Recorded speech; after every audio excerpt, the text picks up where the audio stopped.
em uma cidade chamada Arcade, que quer dizer morada do Deus Pan. O Deus Pan era um deus dos bosques. Então, a gente entende que a poesia Arcade tenta falar de bosques, da natureza, da vida mais simples, da do campo. O arcadismo chegou no Brasil na segunda metade do século XVIII.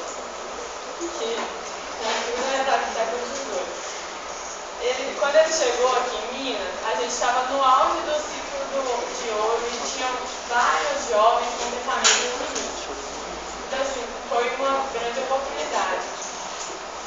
Aí ele veio para cá na metade do século XVIII. As principais características do arcadismo no Brasil é que ele mostra muito a vida do campo, a vida simples, menospreza a vida nas cidades grandes e menospreza a vida nas cidades grandes, fala muito sobre, dá uma ideologia muito sobre a mulher amada, tem uma série de outras características, mas a maior é essa. Então, e a gente conseguiu trazer alguns poetas áfricos, os maiores poetas. Eles vão entrar.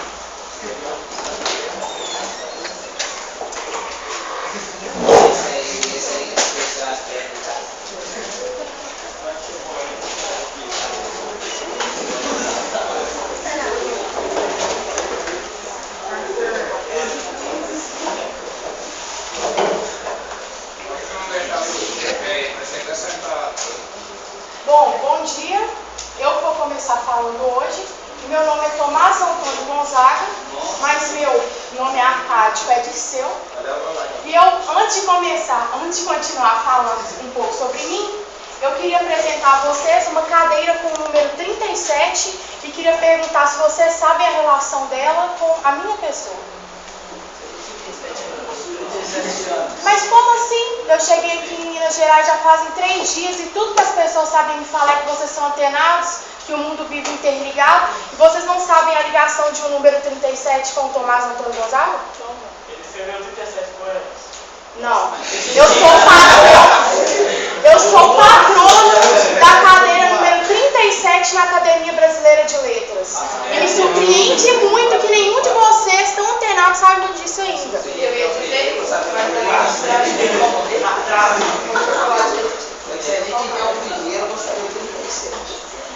Bom, como eu já disse, meu nome é Tomás Antônio Gonzaga.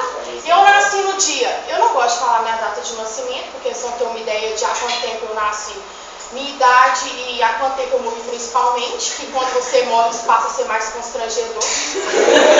Mas eu nasci no dia 11 de agosto de 1744. E realmente, pois é, 1744, é isso mesmo, faz muito tempo.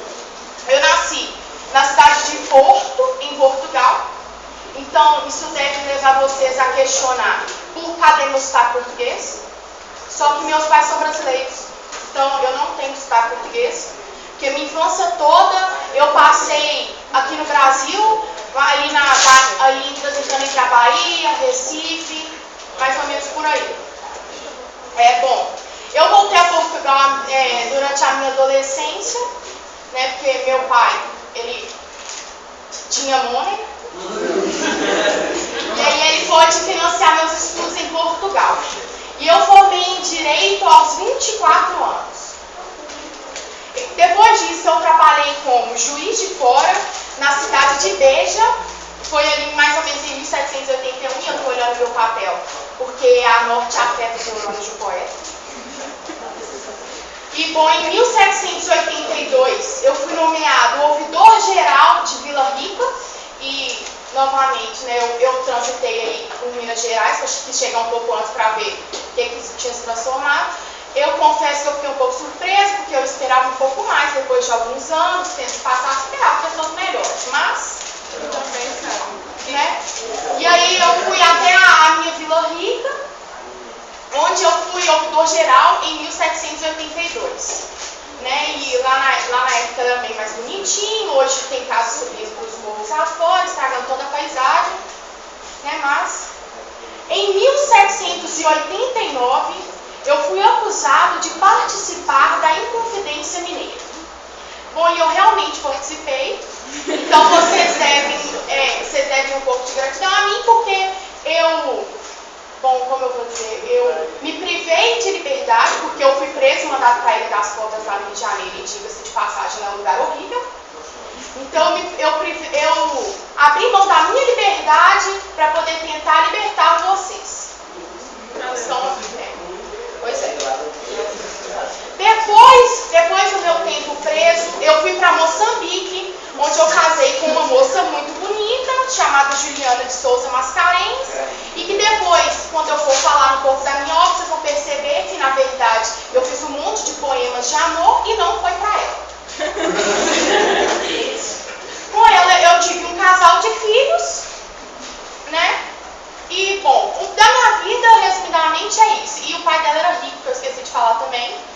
Ele era comerciante de escravos, ele era muito, muito rico. E aí, né, eu casei com a Juliana. Bom, eu escrevi poemas líricos. Oi? Meu nome é Arcádio? Meu nome é Arcádio Pé de Seu. O que é Quando é tipo, eu sou poeta arcádico, então eu tenho um nome arcádico.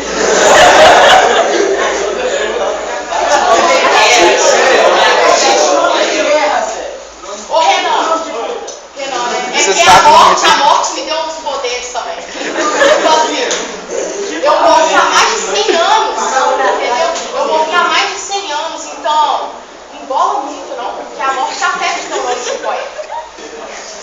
Eu escrevi poemas líricos típicos do arcadismo, com temas pastoris e de galanteio dirigidos à minha amada pastora Marília. Bom, Marília é um nome hipotético a uma outra mulher, mas que não é a Juliana. E é isso que importa, não é a Juliana. Bom, eu também escrevi algumas cartas chilenas. E nela também eu usei nomes hipotéticos. Eu me defini que são cartas chilenas por quê? Eu me referi à Vila Rica como Chile, Santiago do Chile. E, bom, aí eu escrevi cartas, troquei nomes, obviamente, e ninguém sabia ao certo de quem eram essas cartas. A tecnologia desenvolvida por vocês descobri que foi eu, droga, né? Porque era para ser tudo escondido e vocês descobriram, né? E, bom, conseguiram provar.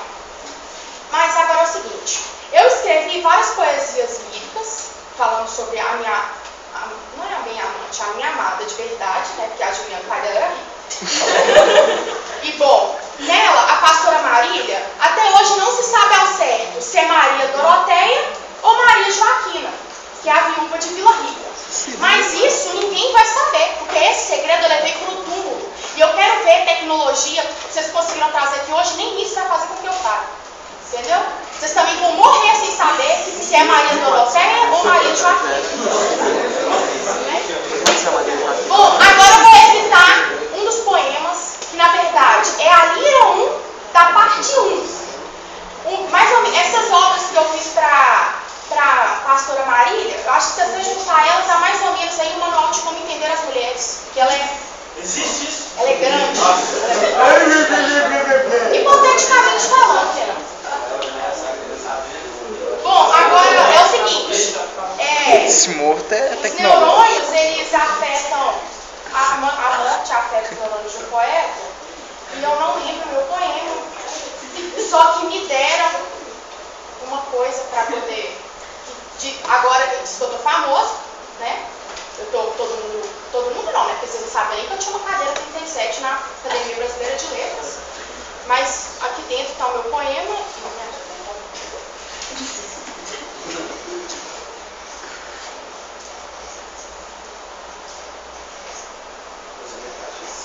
paciência.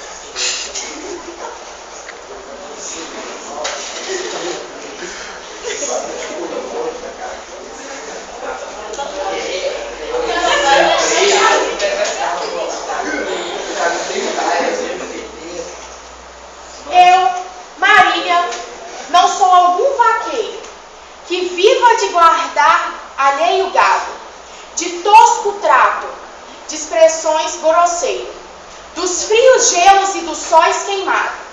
Tenho o próprio casal e nele assisto. Dá-me vinho, legume, fruta, azeite. Das brancas ovelhinhas tiro leite.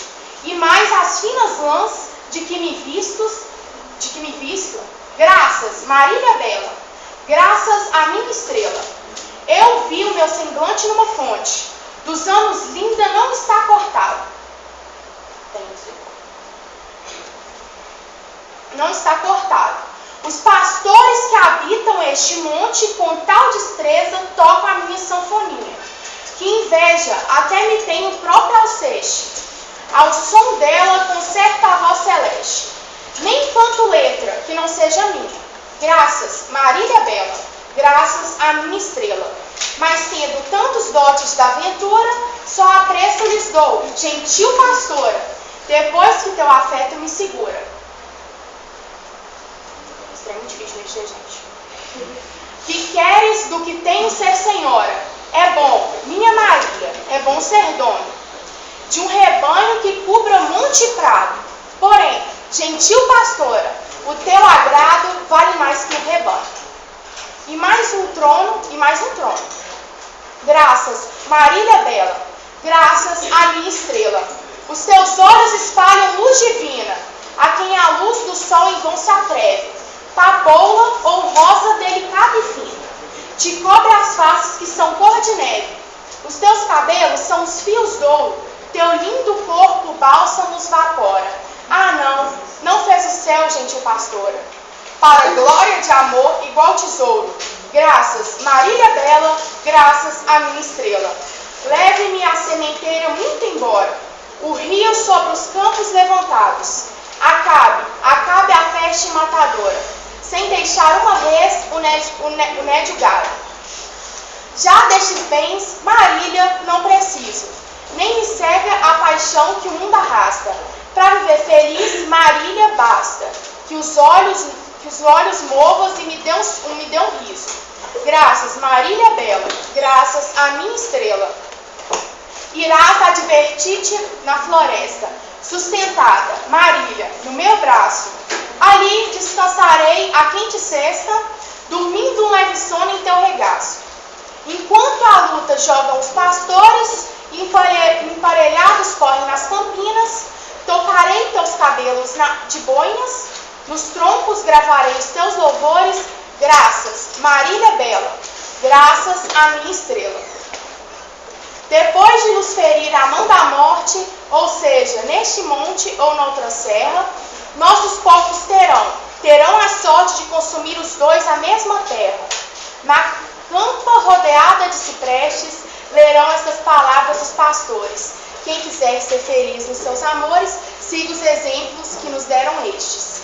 Graças, Marília Bela, graças à minha estrela.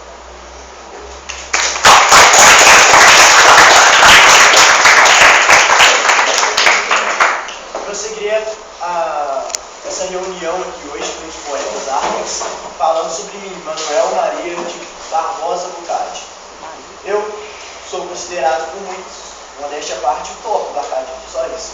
Mas, voltando para minha vida, eu nasci no dia 15 de setembro de 1765 e meu pai foi o bacharel Luiz José de Soares Barbosa, que fez 5 filhos minha mãe. Naquela época não tinha televisão, mas da Soares.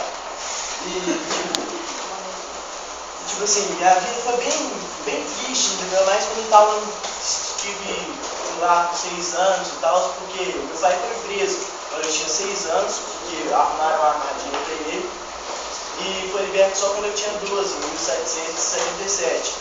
Minha mãe chegou a falecer quando eu tinha 10 anos, e eu acho que foi essa reviravolta na minha vida que me levou até a uma vida militar. Eu fui admitido na escola Marinha Real no ano de 1783. No ano de 1786 eu embarquei uma expedição para a Índia. E nessa trajetória até a Índia, passamos pelo Brasil, e por isso que eu não tenho sotaque português também. Passamos pelo Brasil e chegamos no Rio de Janeiro. Chegou aqui no Rio de Janeiro e falei, pô, cara, quero ficar aqui. Então, essa é a cidade da minha vida. Só que aí eu tentei convencer o vice-rei de eu ficar aqui. Comecei a escrever cartas destinadas a ele, recitar poemas a ele. A cada 5 palavras do poema, 10 eram elogios. E, tipo assim, ele não gostava muito de bajulação, então ele mandou eu seguir viagem, seguir percurso para as Índias. Aí eu cheguei nas Índias no mesmo ano, em outubro de 1786, e desertei em 1789, 3 anos após. Voltei para Macau, e a década seguinte, de 1790, foi tipo um apogeu, cara. Tipo, foi o ano que eu mais deixei a ler, foi o ano que eu mais trabalhei, foi o ano que eu mais escrevi. E fiz o que eu queria fazer. Só que eu sou considerado muito saco, e o clero e a nobreza não gostavam da minha sátira. Então, o intendente da polícia queria pôr ordem na cidade e me julgou como desordenado nos costumes, e por isso me prendeu. Me colheu novamente, fui preso, e depois da prisão eu fui para um hospício. Depois do hospício eu fui para um orfanato. E depois disso, não sei o que aconteceu, acho que foi o amor à vida que me fez mudar minha visão contra o clero e a nobreza. Parei de escrever sátiras, parei de criticar muito essas questões. Depois disso, desde 1799 a 1802, eu trabalhei como tradutor de trabalhos franceses, latinos, e depois até minha morte eu fiquei depois numa casa que eu mesmo rendei.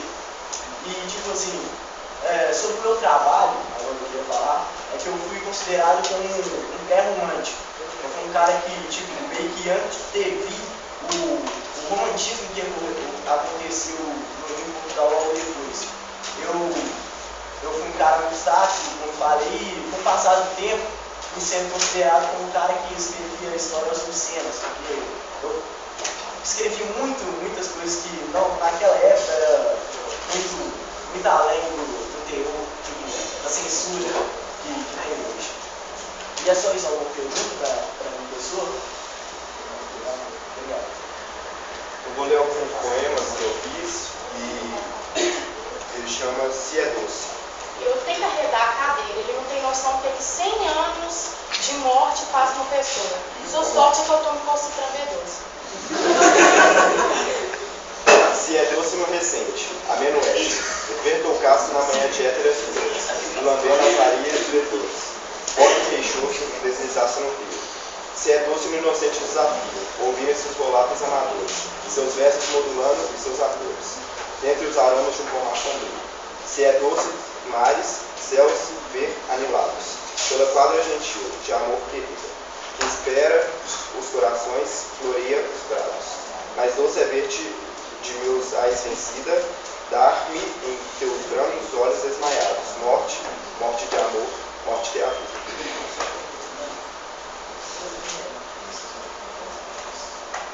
Bom dia a todos.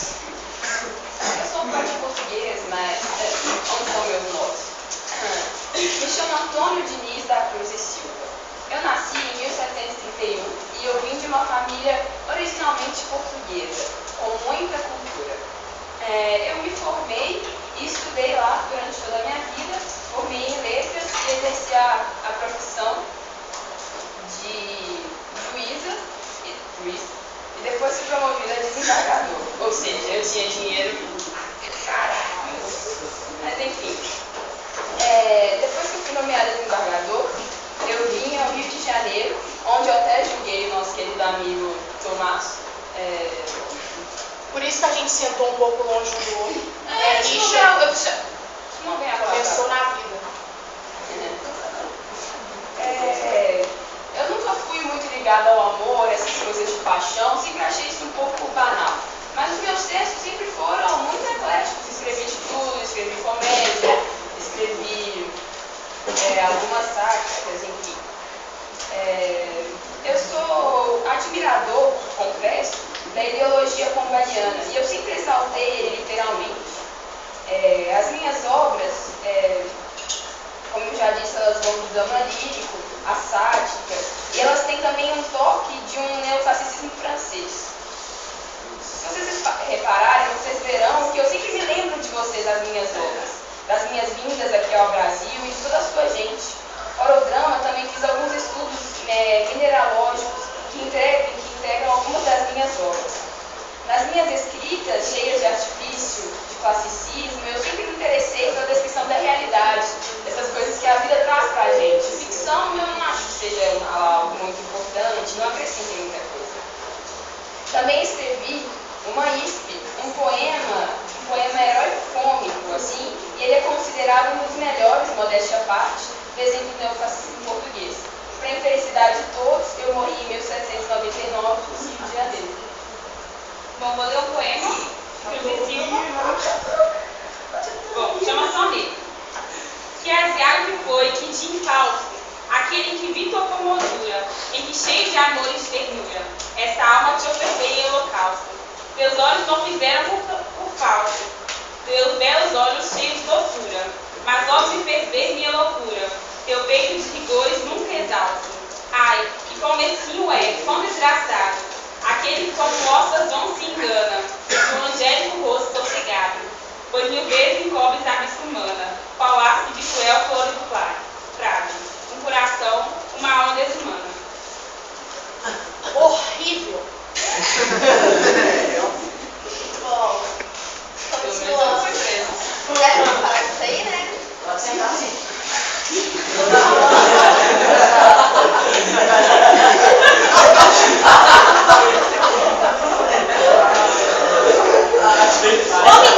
Amigão, quem é a Cíntia aqui que eu não vejo?